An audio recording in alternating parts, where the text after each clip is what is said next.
Hello, family. Welcome to JFK Today, your direct link to all things politics, comedy, and culture. I'm your host, Janaya Future Khan, champ yapper and frequent nuisance in the activist and comedy worlds. Let's get dialed in. We've got a good overview. It's stacked today. We got Kill Phil, as in the filibuster, not some guy. Updates on Gaza, and then, of course, we'll be talking about Marcellus Williams, in addition to things like the UN, et cetera. So just here's the quick hits. First and foremost, you know, if you listen to yesterday's episode, you know, I had some things to say for Bisexual Day of Visibility. And then, you know, I just love this like post-gender thing where who you sleep with isn't part of your gender identity, but then nothing's part of your gender identity. So everything is open, basically. And I kind of love it and kind of hate it at the same time. But because I am a little mischief maker, I get online on IG, and I say, could I pass this by? And I expected the answer to be overwhelmingly clear. It turns out my perceptions were way off because I got crushed in the polls. I was looking for a very clear, decisive no. I could not pass for by, which essentially just means annoying at this stage. Currently, it sits at 69% say yes, which is the sexy number, and then 31% say no. So let me remind the world that I am a toxic little straight man. All right, that's what I am. I'm a toxic little guy.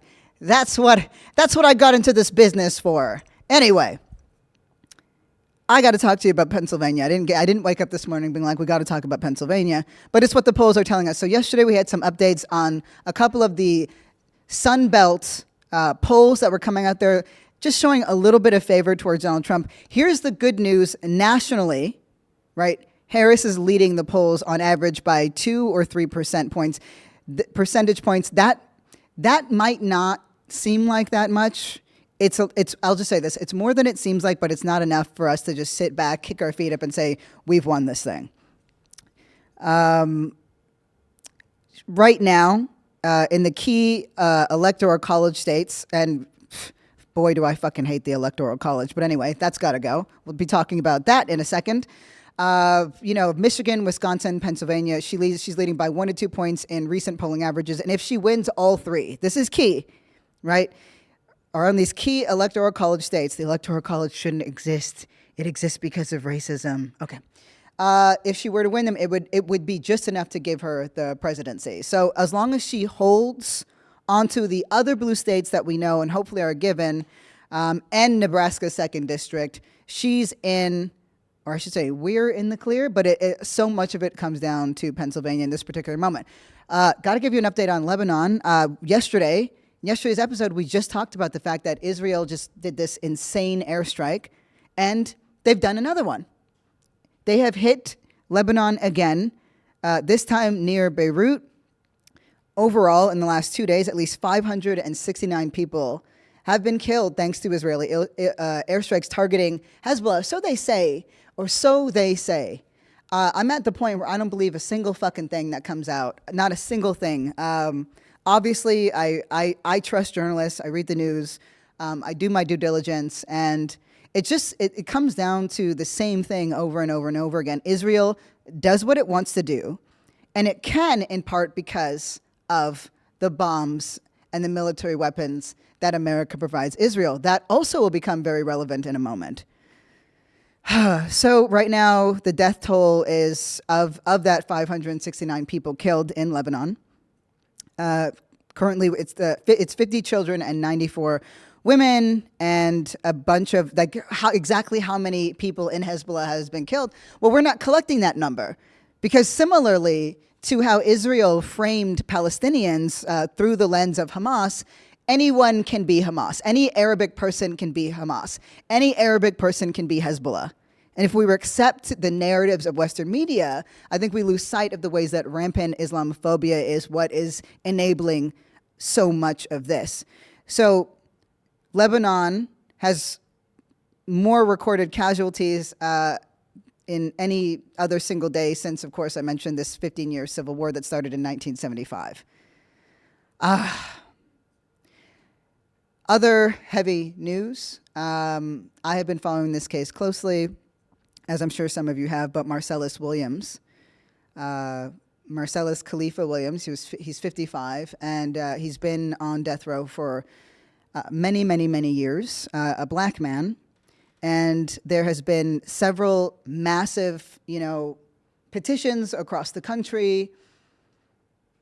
People have fought, civil rights, legal entities, and individuals, advocates, activists, you name it, have said, hey, please do not execute this man. There was absolutely no forensic evidence linking him to any crime whatsoever. This was in Missouri. And they decided to do it anyway. So it's just an extraordinary move. And it almost leaves me speechless. We talk about, and a couple of days ago, there was this question of, prisons and mass incarceration. And it was a reminder of how quickly we move on from situation to situation to situation, or topic to topic to topic, if you will. And, they're all united, they're all connected, but so much of the horrors and the hideous parts of our societies exist and are, captured in mass incarceration and the prison industrial complex. And Marcellus is just one man. This harkens back, and I know it's still happening today, but there was a time when you can literally just point to any black person, and really, especially black men, and say, hey, this guy was guilty. You didn't need evidence. You just needed somebody to corroborate the story, and that was enough. An all-white jury was going to convict you no matter what. But in this case, there's been so much widespread outrage because there's so much indicating that he was wrongfully convicted, and he was convicted for, murdering Felicia Gale. It didn't happen. It didn't happen. There was no murder weapon. There wasn't a crime scene to begin with. The local prosecutors renounced his conviction, right? Missouri's Republican Attorney General, Andrew Bailey, pushed forward with the execution against the wishes of the St. Louis County Prosecuting Attorney's Office.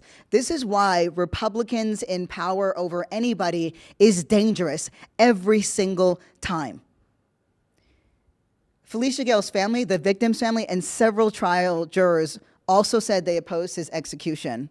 I'll just say this, right? Rather than focus on this horrific fact of death, I also want to bring attention to the fact of his life.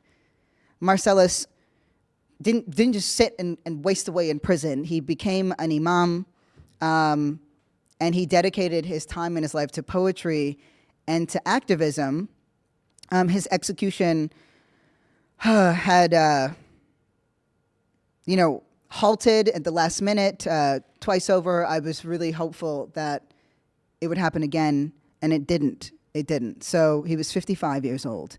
And in honor of Marcellus Khaliifah Williams, I found a poem of his that I wanted to read to you. And it's called, and I've tried to do my due diligence to ensure this is his. The Innocence Project and several other entities say that this is his poem. The perplexing smiles of the children of Palestine. Despite the actions of the few, an excessive retaliation, drones, planes, bombs, tanks, rubble, buildings demolished, vanished houses and neighborhoods, hospitals targeted, UN shelters disrespected, murder, death, deliberate killing of non-combatants, babies buried alive, amputations, hunger and political starvation, lack of or no water, strategic sanitation, daily terror, and terrorized daily. Military maneuvering, moving here and there to return back again to nowhere. Trauma with all its manifestations, international parlays and hesitation. Defiance to the realization of two nations. Global aid thwarted, global amnesia. Siblings and relatives gone forever. Parental worries in the face of apex arrogance. And ethnic cleansing by any definition. Still, your laughter can be heard, and somehow you were able to smile. Oh, resilient children of Palestine. That is The Perplexing Smiles of the Children of Palestine by Marcellus Khaliifah Williams, who was 55 years old and died because America is and has and continues to have a deeply vested interest in maintaining racist beliefs about black people. Rest in power. Light a candle for Marcellus Williams, and do go ahead and look up some of his poetry. It's quite beautiful. With that, I just wanted to touch base on the fact that Biden's been at the UN. I don't care what he has to say there. I just, he called this an inflection point, and with all this news that we have, with all this death, we're starting to see very clearly the same kinds of power dynamics at play, right? He calls this an inflection point. I'm like, towards what, to what, or for what? Because this thing I'm about to tell you happened under the Biden administration. And it has everything to do with Israel, it has everything to do with Gaza, and harkens back to this point I just made earlier, and how wonderful it was that we could listen to a poem and read and become familiar with a poem by Marcellus and see how deeply involved and committed he was to the actions in the name of Palestinian freedom and liberation. So, this is 100% verified now. Israel deliberately blocked humanitarian aid from getting into Gaza. This is so significant. So this comes from two separate U.S. government bodies. What this means is that Antony Blinken, right, the U.S. Secretary of State, this is under the Biden administration, lied when he told Congress, quote, "We do not currently assess that the Israeli government is prohibiting or otherwise restricting," end quote, aid, even though the U.S. Agency for International Development, so that's USAID, and others had determined that Israel had broken the law. They broke the law. So part of the reason why this conclusion, right, the fact that this happened, the fact of the lie is so explosive is because U.S. law requires the government to cut off weapons shipments to countries that prevent the delivery of U.S.-backed humanitarian aid. Did you hear what I just said? The U.S. law in the U.S. requires our government, the Biden administration, to cut off weapons shipments to countries, in this case Israel, that prevent the delivery of U.S.-backed humanitarian aid. I want to, again, just bump up the fact that Israel is largely dependent on American bombs and other weapons in Gaza, especially since October 7th.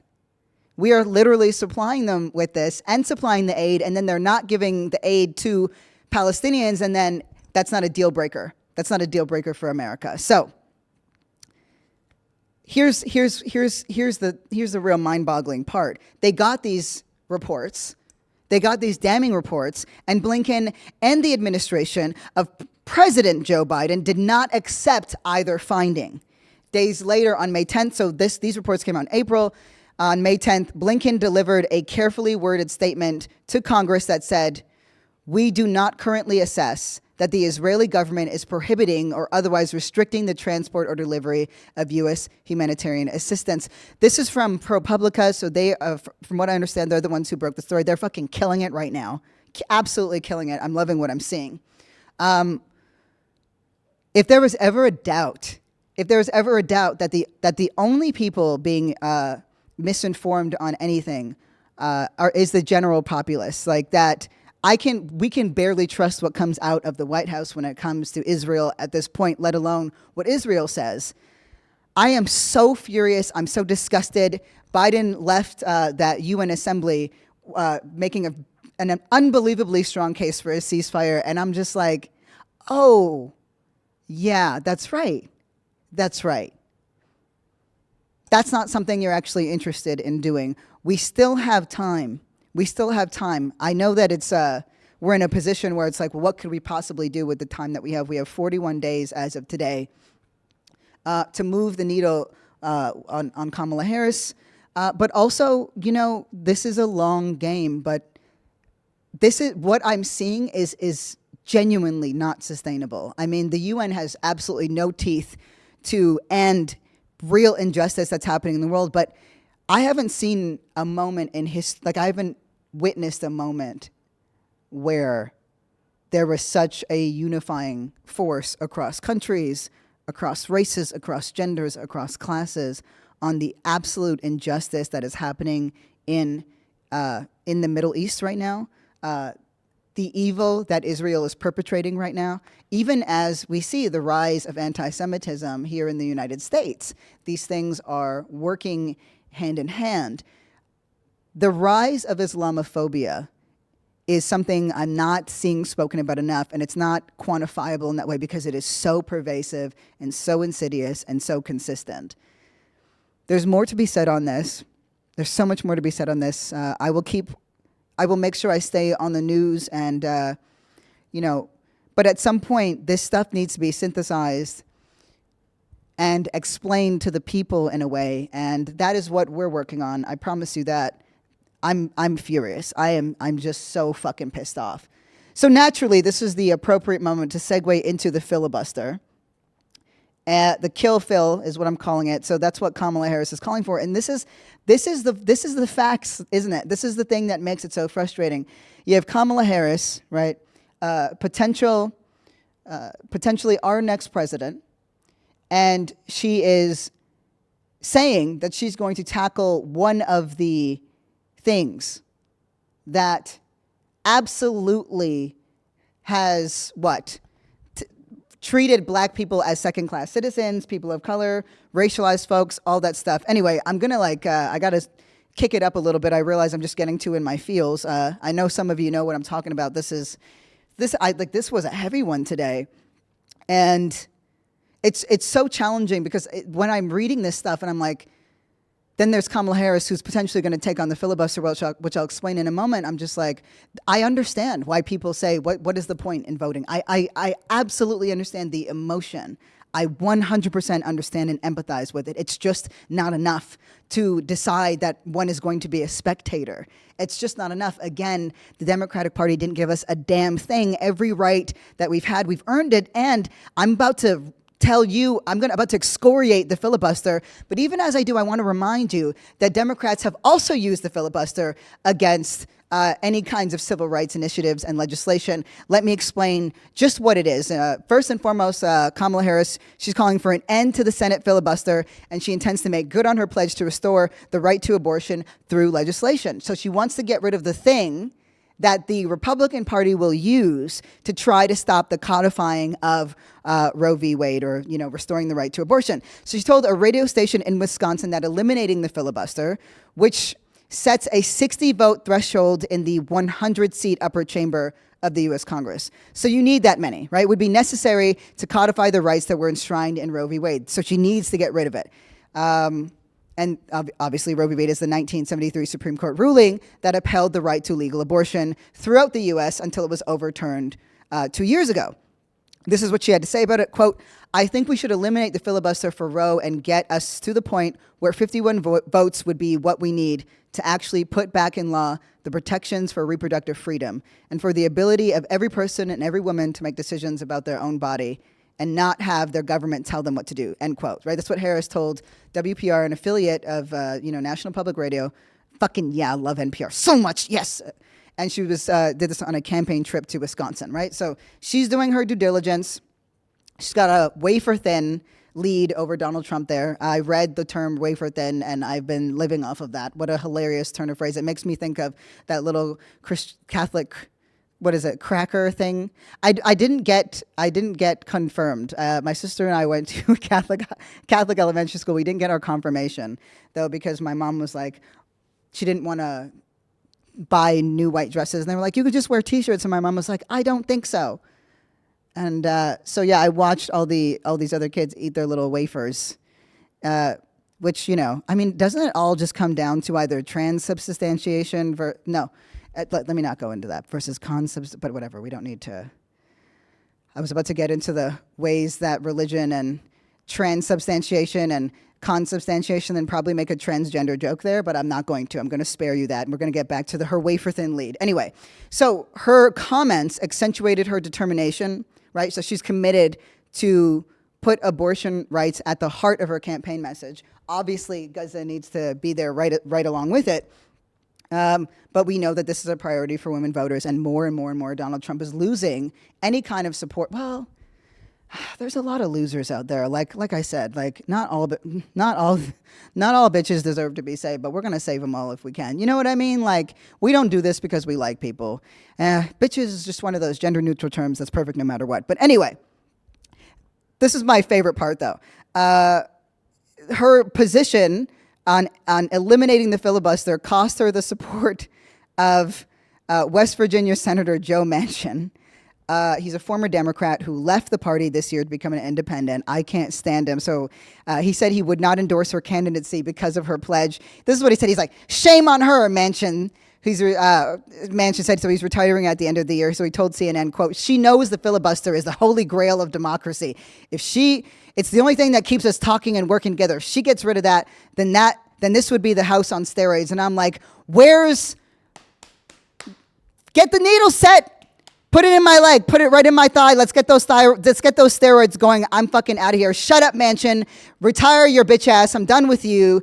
Get rid of the fucking filibuster. So what is the filibuster? So since the end of the 19th century, the filibuster is a political procedure used in the U.S. Senate by one or more members to delay or block legislation.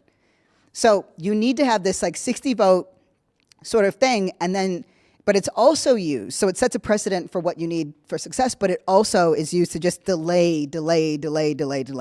And we've seen this happen several times in the past 10 years in really egregious ways. So reforms in the 1970s to the Senate procedure allowed senators to filibuster without bringing the entire Senate to a halt, right? So that it used to be what the case, and that was used for blocking the passage of civil rights legislation in the 1950s and 60s.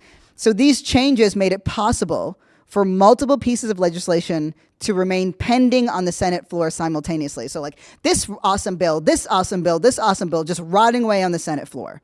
And they could be indefinitely postponed. The vote on those things could be indefinitely postponed until the majority managed to muster the 60 votes needed to achieve cloture, which is not a word I know how to say, and a filibuster. So, of course, we know with the way that the GOP currently responds and moves in relation to the Democrats, that's just never going to fucking happen. Not since Mitch McConnell and others, right? Like MAGA came after, but Mitch McConnell really set a precedent where anything, it doesn't matter if it's sound, it doesn't matter if it's smart, it doesn't matter if it's what we want, anything proposed by the Democrats, kill it, that turkey neck bitch. Anyway, so, and then the other thing that changed in the 1970s was that senators no longer need to physically occupy the floor or continually speak to prevent a bill vote. I just want to say, as a frequent C-SPAN watcher, watching these niggas talk endlessly about nothing actually made me laugh several times. That being said, this shift changed everything, and it's absolute bullshit. Right? They don't need to be there anymore. They can simply announce their intention to filibuster and force the bill's sponsors to choose between a failed vote to end a filibuster or move to other Senate business, which means, let's say, our AOCs, right?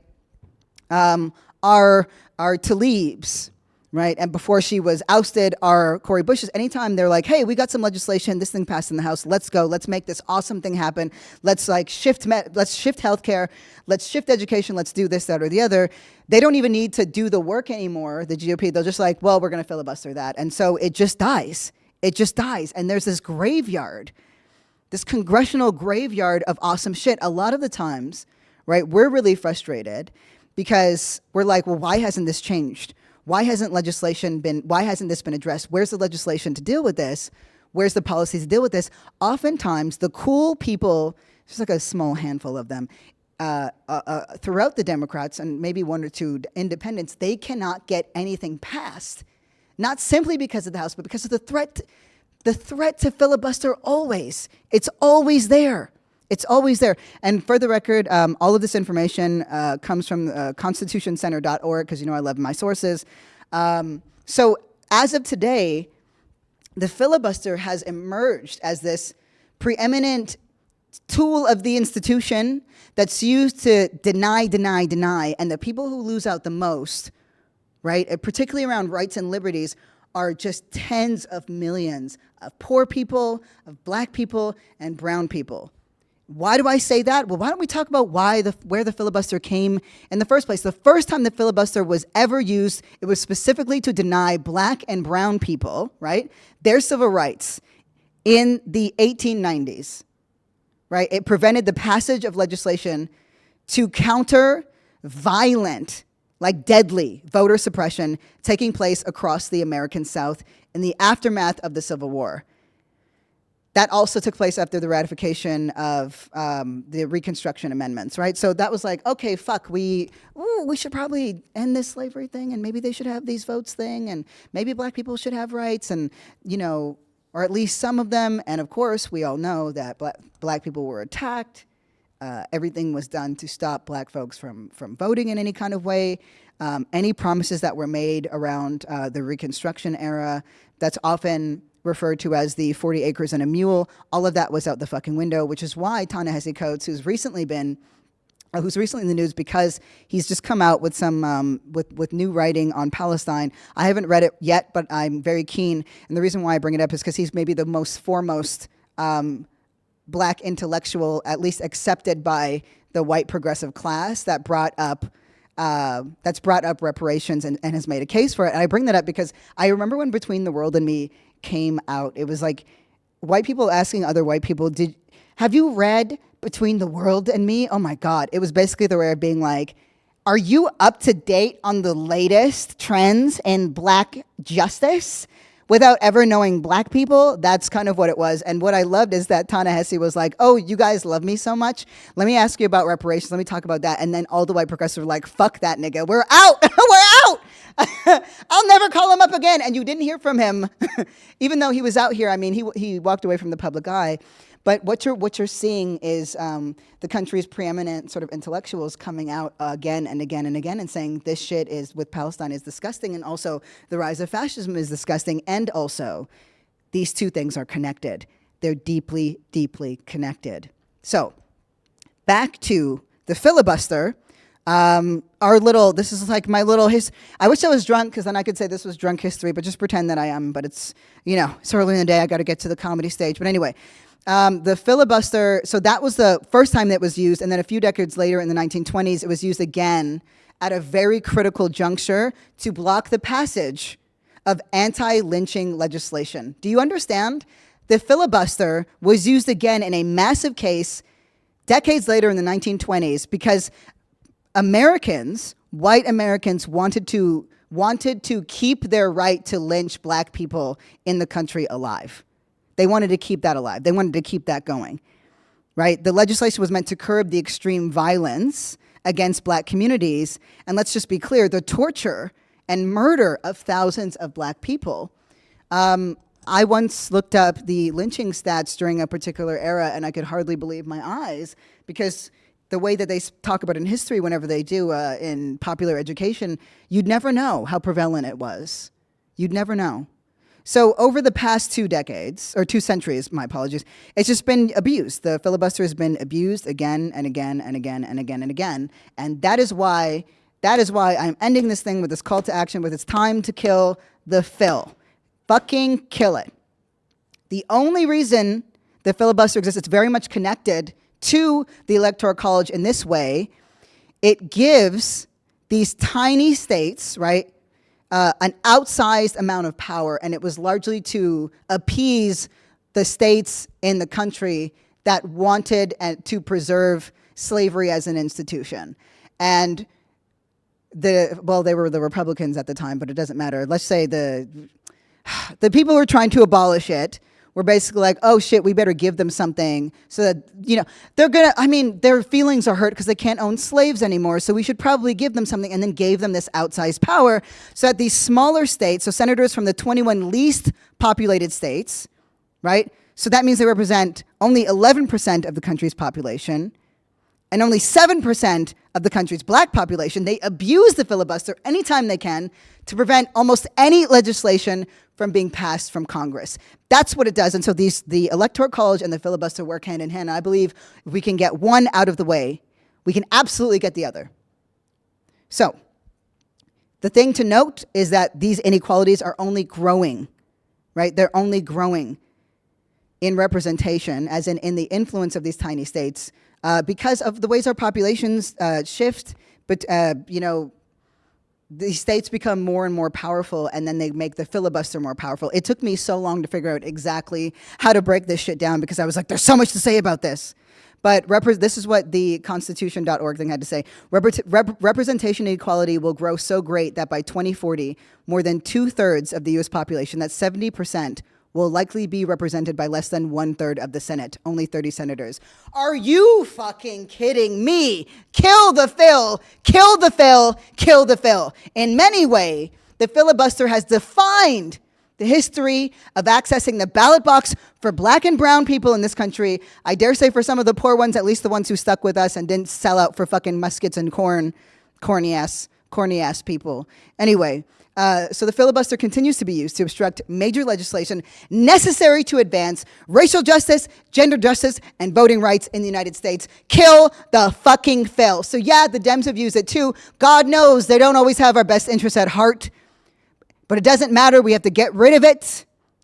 Party ideologies and positions change all the time. But our fight to ensure that our rights stay intact, well, that's upheld no matter what. We're in this shit to win it. So with that, why don't we hit the VMs for the voicemail of the day? Hello, my name is Six, and I would want to know, how long have you been doing comedy? And what inspired you to do comedy? And what clubs do you perform at? I need to know. Oh my God, James. First of all, that is such a black man. I love you so much. I need to know that you are why I got into comedy. I got in comedy for you. I got in comedy to talk to you about the shit that goes on in my deranged head, and maybe hope it echoes with some of the shit that goes on in your deranged head. But really, I got in this shit because I didn't like that the culture was moving and that comedy was shaping the culture and that we weren't a big enough part of the conversation, in my opinion. And we, I think, thinking people, I mean, we're also unhinged and funny, and I had a lot to say. So instead of debating about whether or not jokes should be made, I'm like, no, fuck it. I will just get in there and I'll write better jokes, and then I'll move us along in that, because the work that we do, the work of thinking and being and feeling, is incredibly difficult. So where do I perform? I'm at the Elysian pretty regularly. I'm at the Crow. I'm at the Yard. I'd love to say I'm at the Improv, but I am not big time. But I usually do a monthly show. It's on a Monday at Drugstore Cowboy, and these are all in LA. At a certain point, I'm going to be running around though, so don't you worry. I'm going to be running around and be all up in the shit. But I think, I look at us and lefties, we're so annoying. We're always right, but we're annoying. And it's hard to be right all the time and to see so much wrong around you. And I'm like, oh, I trust the black tradition of laughter to see us through it. And it will, and it is. So thank you so much for that question. I love telling jokes. I love telling truth, and I love spending time with y'all. Coming and doing this show today is the only reason why my brain didn't explode, because there's just so much ugly shit going on. Don't forget to find the stories that have real meaning and real depth and real power. I found strength today in knowing that I was going to come here and talk to y'all, and also in reading the words of Marcellus. I'm so grateful to him and to the work that he's done. And it's just, let's remember that even though the state will try to disappear us, as long as we know and as long as we remember, we're here forever. All fucking power to us. Rest in peace, Marcellus. Let's hit that NQ. Just want to say thank y'all so much for listening to JFK Today. It means the world to me. The show really is a labor of love. New episodes drop 4 times a week. Don't forget to drop your voice note, questions to jfktodayShow@gmail.com. I really want to hear from you. Don't leave me hanging, y'all. Shout out to KR, Carolyn, and the JFK team. And shout out to you, the listeners that make it all possible. Love you. Peace.